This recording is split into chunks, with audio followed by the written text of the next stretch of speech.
प्राण्यांच्या संरक्षणासाठी राबवले जाणारे सर्व प्रकल्प आपण या व्हिडिओमध्ये बघणार आहोत. अत्यंत महत्त्वाचा आजचा व्हिडिओ आहे. व्हिडिओ शेवटपर्यंत बघा. प्रोजेक्ट हंगुल 1970 मध्ये सुरू करण्यात आलेला प्रकल्प आहे. प्रोजेक्ट लायन 1972 मध्ये सुरू करण्यात आला होता. प्रोजेक्ट टायगर म्हणजेच व्याघ्र प्रकल्प 1973 ला. सर्वाधिक प्रश्न या मुद्द्यावर विचारले गेलेले आहेत. मगर प्रजनन व संवर्धन प्रकल्प 1975 मध्ये सुरू करण्यात आलेला आहे. प्रोजेक्ट गेंडा 1987 मध्ये सुरू करण्यात आलेला प्रकल्प आहे. प्रोजेक्ट एलिफंट 1992 मध्ये. समुद्री कासव प्रकल्प 1999 मध्ये.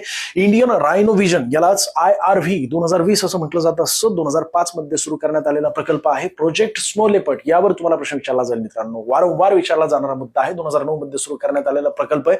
प्रोजेक्ट डॉल्फिन आपली राष्ट्रीय जलचर प्राणी म्हणून याला ओळखलं जात असतं. डॉल्फिन प्रोजेक्ट 2021 मध्ये सुरू करण्यात आला. प्रोजेक्ट चीता आत्ताचा लेटेस्ट 2022 मध्ये हा प्रकल्प सुरू करण्यात आला. तुम्हाला या प्रश्नाचं योग्य उत्तर कमेंट करायचं आहे. व्हिडिओ आवडला असेल तर लाईक करा, जास्तीत विद्यार्थ्यांना शेअर करा. अशाच प्रकारची अत्यंत महत्त्वाची परीक्षा माहिती बघण्यासाठी अजूनही फॉलो केलं नसेल तर फॉलो करून टाका.